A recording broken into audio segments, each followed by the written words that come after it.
Welcome to the 12th DEM I Wonder Webinar. DEM has so many services, offerings, programs, and hidden gems that we want to share with all of you. So we're excited to take just a few minutes each week to highlight these features in our weekly webinar. Due to the COVID-19 pandemic, many exercises have been postponed or canceled. The Utah Division of Emergency Management is hosting this weekly webinar series aimed at providing local emergency managers with relevant content and opportunities to enhance their capabilities. Webinars will be live for Q&A and will be recorded for later viewing on the DEM website and YouTube channel. Most of these webinars will be seminars or workshops with a hands-on portion, which will allow emergency managers to become oriented to a DEM process or test a DEM product. Our schedule today will be as follows. We'll start with our ground rules and etiquette. Next, we'll have a brief presentation by Rey Thompson on I wonder how to expedite my request for a mission or resource through the State EOC. Following the presentation, there will be a hands-on portion where participants will be encouraged to test out the product or process that was presented.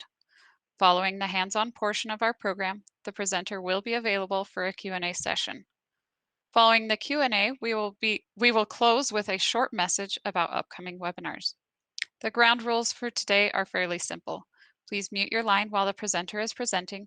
If you have a question, you may type it in the group chat or unmute at the appropriate time to ask your question. This session is being recorded and will be available on our website for future viewing.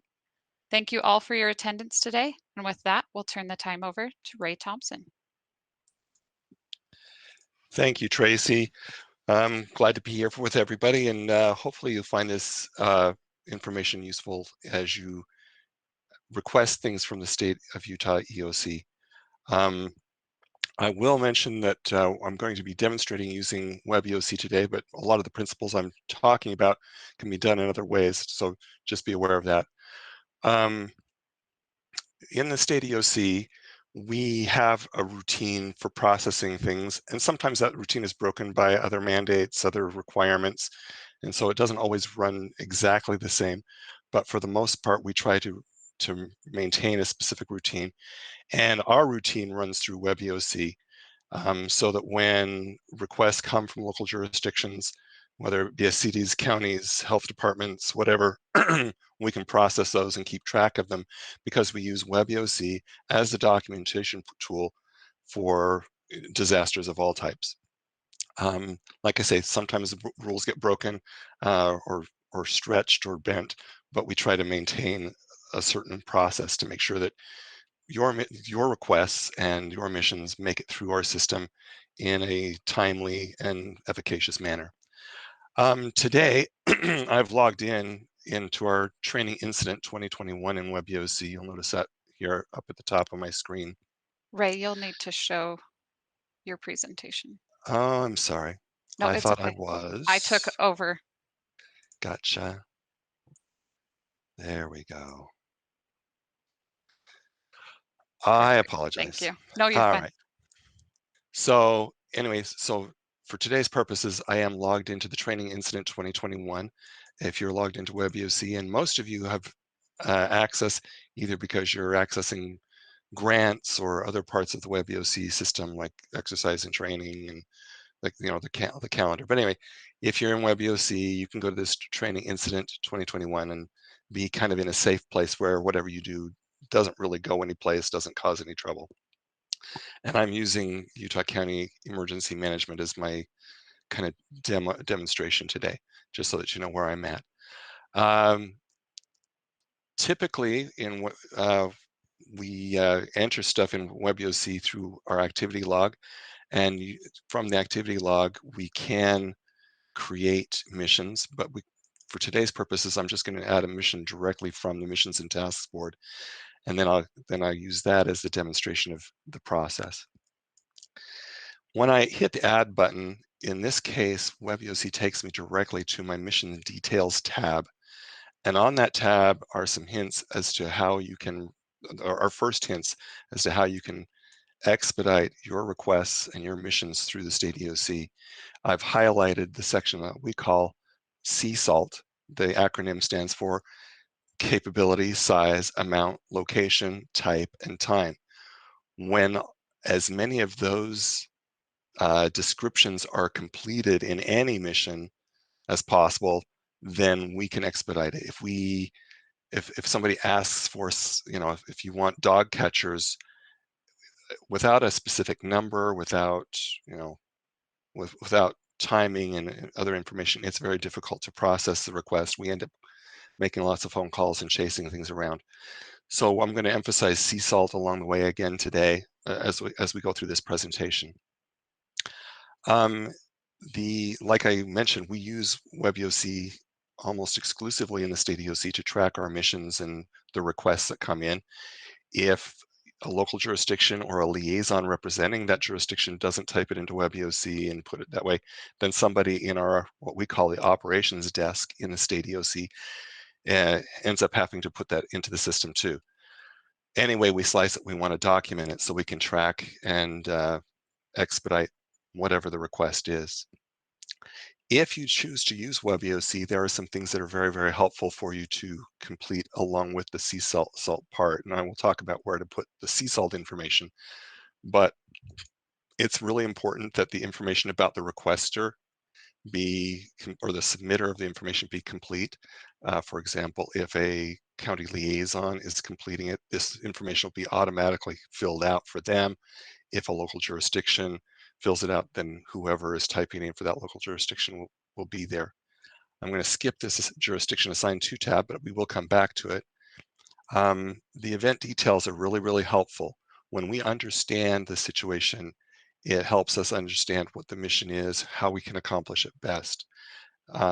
Many times we talk about big disasters, but sometimes the big disasters have smaller disasters in them. It's very helpful if you tell us what that disaster type is. If it's a dam breach that's resulted from a winter storm, a heavy rainstorm, or whatever it is, that helps us.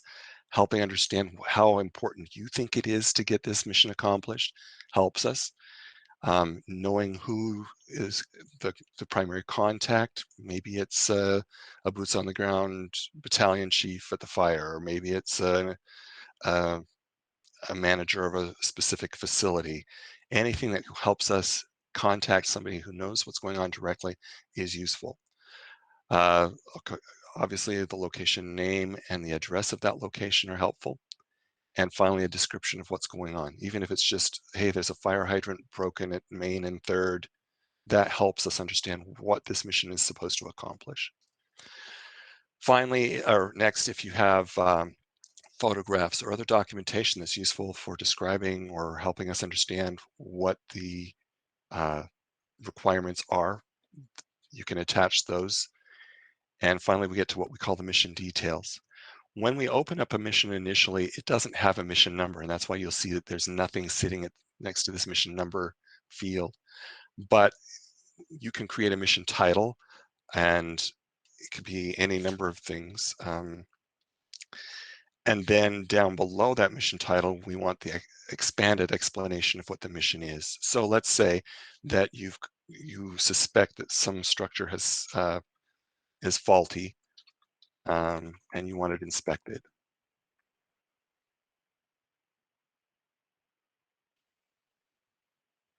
And maybe back in the details, we describe the build, there's a specific building.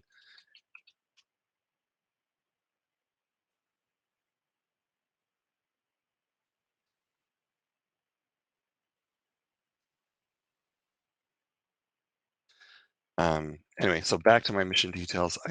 I've called for a structural inspection. Notice I didn't say an inspector. I want the mission is to get something done. Down here in the mission details, I might say I need a structural engineer or whatever. But the fact that we've called it a structural inspection means that maybe we have some latitude on the kind of inspection that can, or who can inspect it. And so when this mission is given to the State EOC, they might be able to find a good substitute that fulfills your request. However, there are many times when you want a specific thing, and it has to be a certain size and a certain way, configuration. And that is helpful. Or it's helpful if you describe that in this mission details part, with the CSALTT acronym. So for example, you might say, it can be any kind of engineer who has a background in, or it could be an architect, maybe is good enough, but you're just saying, hey, they have to be capable of understanding the structure, understanding what is broken about it, or might not be broken, where to look for damage, that kind of thing. Size, you might need a team. You may need, it's a huge building, you need a team of people to come and investigate. And that could be the amount too, whatever. Location, you might tell us exactly where the building is or where they would meet in order to fulfill, to get instructions on what needs to be done. The type, in the in NIMS, we have the resource typing scenario, and you can determine what type. For example, if you're calling for a truck, you can call for a type 1 engine, a type 2 engine that's configured just a little bit differently, maybe doesn't have as many personnel that man the truck.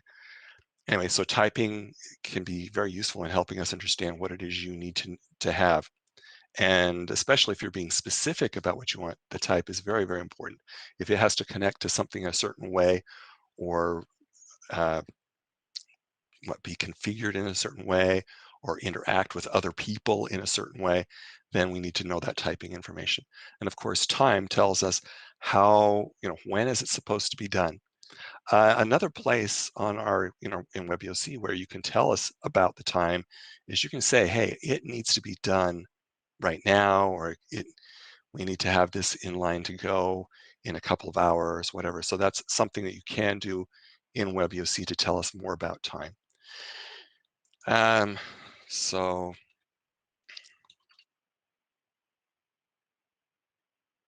yeah, for an instructional inspection, I probably can't complete this whole thing, but the idea is to fill out this mission detail, again, with the capability, the size, the amount, location, type, and time.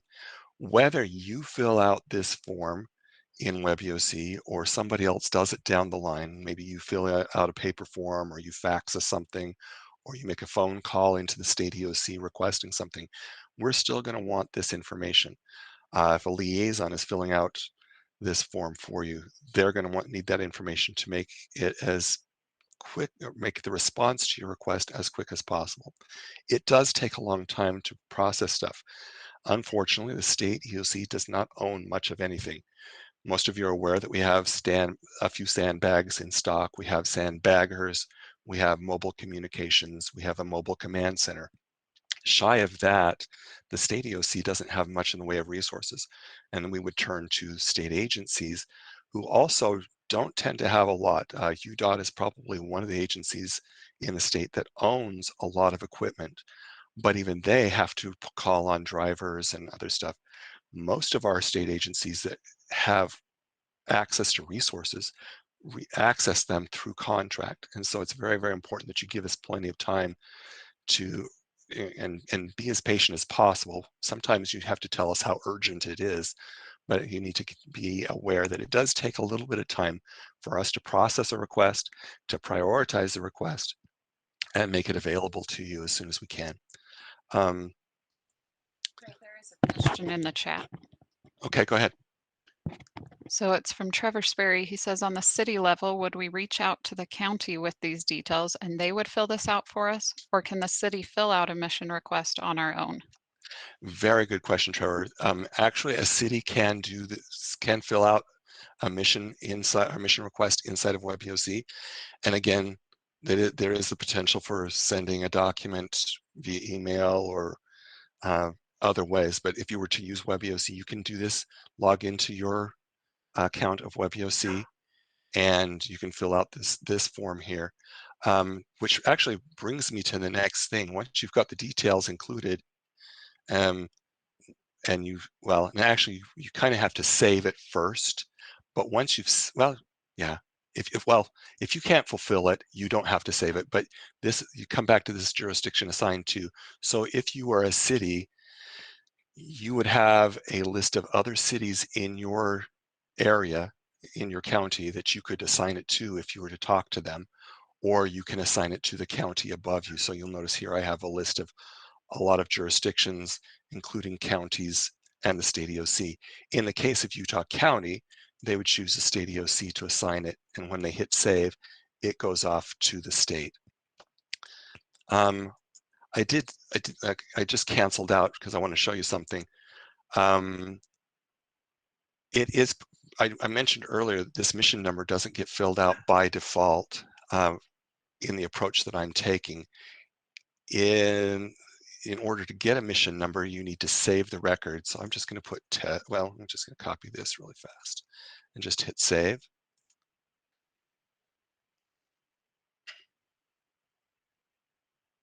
I hope, there we go. And I didn't fill out as much as I should probably, but you can see now that there's a number here. That mission number is reflected inside of the record now. So this 3562 is there. And so that mission number can be very useful to you, especially if you're filling this out, say in the city EOC, or or if the county is going to the state.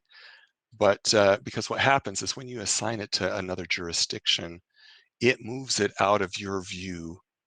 In other words, it moves it out of this list that I'm looking at right now and into the list for the jurisdiction that's going to take responsibility for it. In this case, it would be the state of Utah. So if I had marked State of Utah EOC, this would disappear from this list and it would show up in the state EOC's missions. But then you want to know what the status of this mission is. How do I track it down? And so what you can do is you can come up here to the control panel dropdown, which is where this missions and tasks board came from right here. But you can come down to this menu called statewide event monitoring, and you choose statewide missions and tasks.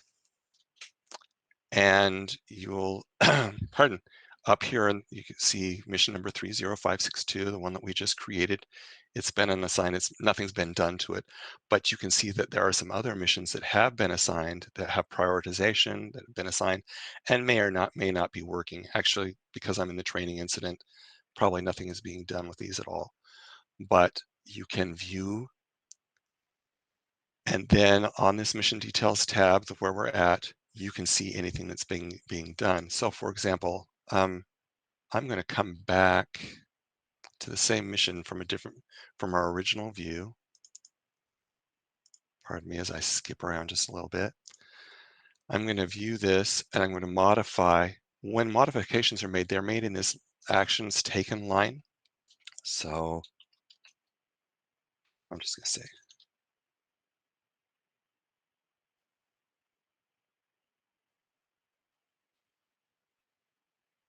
but I am going to choose just an arbitrary position. We'll assign it to the HERF. Anyway, I'm going to mark it assigned, and we just barely assigned it just now. And I save that. It takes just a moment to update, but you can see who I signed it to.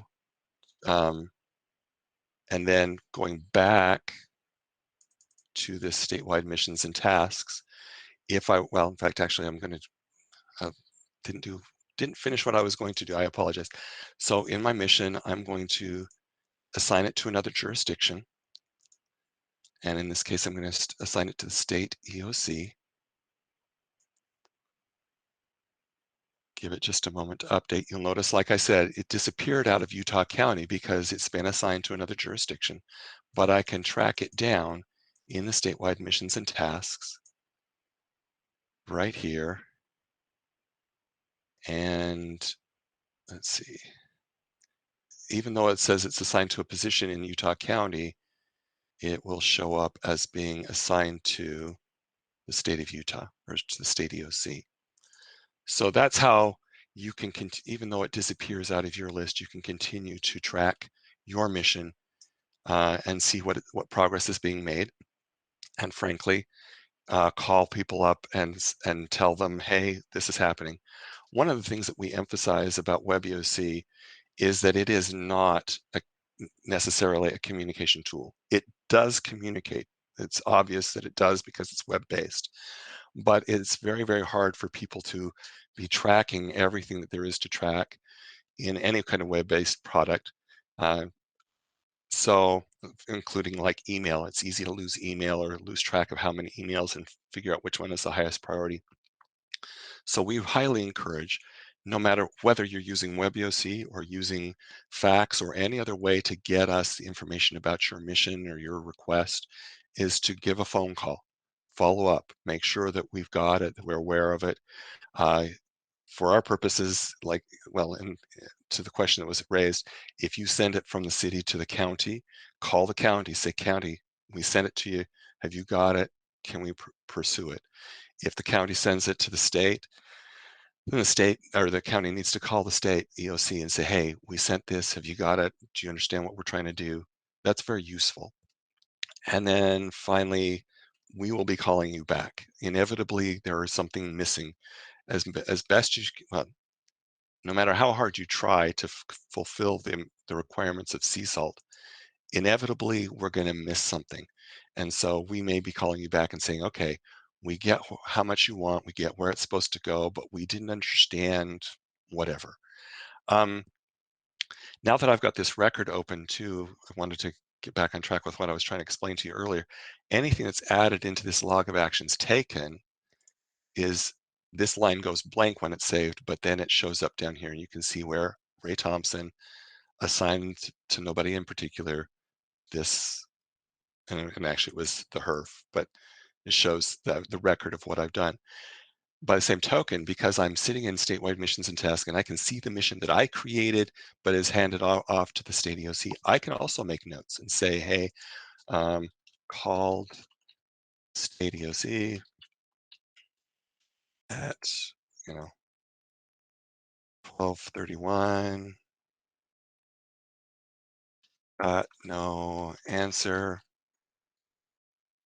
Hopefully that will never happen.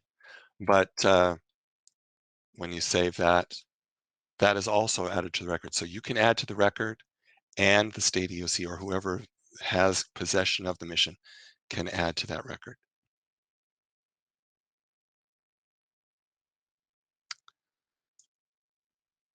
That's the nuts and bolts of what I wanted to present today. I do want to emphasize, however, one more time, the most important thing that you can do, no matter how the request comes to us, the more you can tell us about the capability, the size, the amount, the location, the type, and the time, anything you can do to expand on those will be very, very helpful. I can't tell you how many times I've observed missions that come in, they seem like obvious requests from the requester's point of view. It's very, they're sincerely giving us as much information as they think we need, but sometimes it just isn't quite enough for us. Because, well, I will take another approach to this too.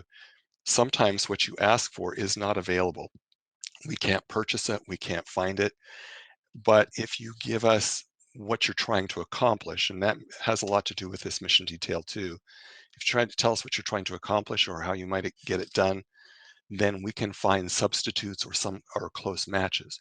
Sometimes you just have to have a specific thing, but as often as you can expand your your perspective and say, God, there might be something else that does this. Maybe we can find something like that.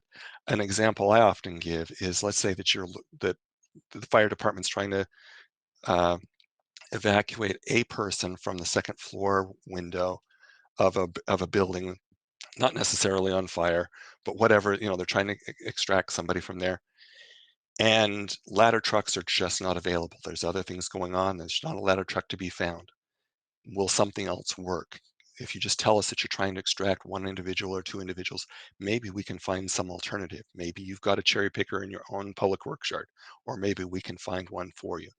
But that will help you a lot in getting missions expedited, is if you can kind of be flexible to the degree that you can. If you need something specific, obviously you have to have that thing. Any questions? That's pretty much what I wanted to present today. I did want to say that if you have more questions about WebEOC, how to use it, how to use this mission and task concept, I'm happy to do one-on-one training anytime. Well, within reason, but I'm available most of the time to do any kind of one-on-one training. We can do it over the net just like this. I can set up a screen share. I can show you how to do it in your system, or you can see how I do it in mine, but we're happy to share that information any way that you need. Thanks, Ray. There is a comment in the chat. It's become a conversation, a little dialogue, so I'll share Okay. both uh, the full conversation. So Will Lusk asked, I thought the request process was city, county, and then state. Don't you have to exhaust the resources in your county before a city goes to the state? And I replied that yes, this is the process, but if a city has the mission, the city can request it in WebEOC, pass it on to the county, and the county, if unable to fulfill it, may push it to the state. It still is technically a city mission.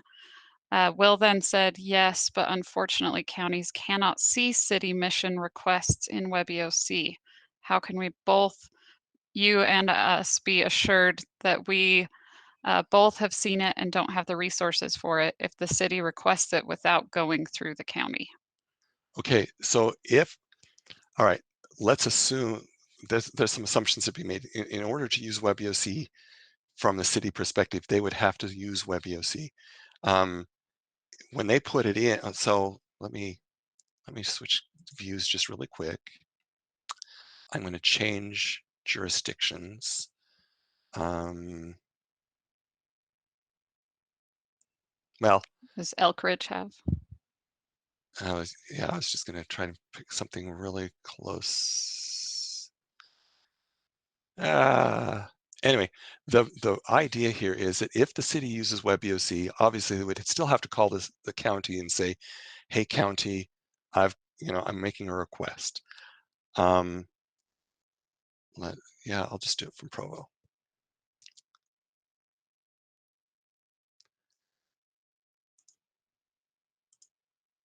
So while they can manually put it in, here's Provo, and they create a mission.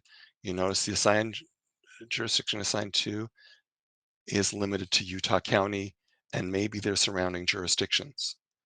So they would choose Utah County And for and some say that reason, Ray, we're not able to see what is in the dropdown. We just see the I apologize that. That's okay.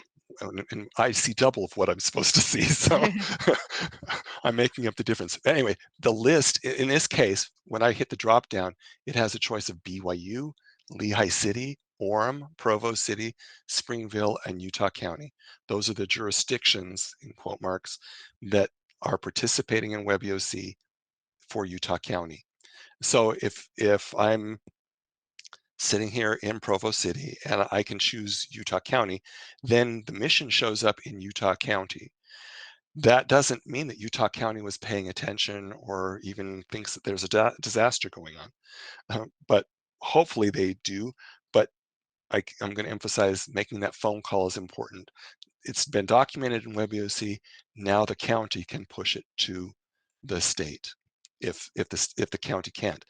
And the assumption that we're making, and you know what happens when we assume, but the assumption we're making is if it gets pushed from the city to the county and the county pushes it to the state, the county has exhausted their resources. They've decided that there's no MOU, no getting around it. It has to come from someplace else. Hopefully that answers the question.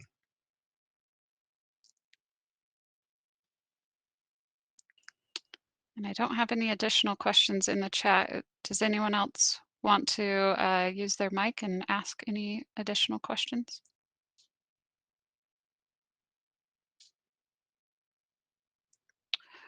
For those of you that are on this call, we'd love for you to use WebEOC and try out this process. As Ray mentioned, there is that training incident 2021 where you can test this process out yourself.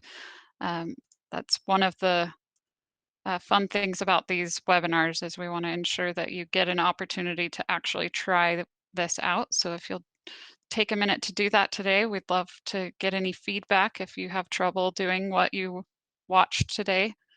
Ray would be happy to answer your questions. Yeah, just give me a call. We are kind of busy sometimes, but I'll take your call, or you can send me an email and we can arrange for time to meet and talk through the process and see where it might have glitches that we can overcome. All right. Anything additional anyone would like to ask? All right. Ray, thank you so much for presenting for us today. Thank you for your time. And I need to just get back to the right tab on my screen.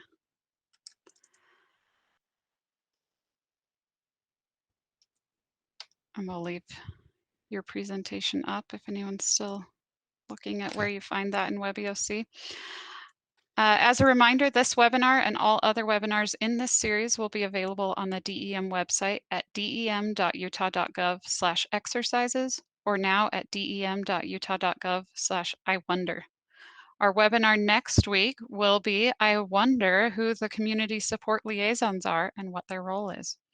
If you have any I Wonder topic suggestions, please reach out to tbodley@utah.gov to have your topic added to our calendar. We're always excited to help you explore and to get to know all that DEM can offer the emergency management community. Until next time, keep wondering.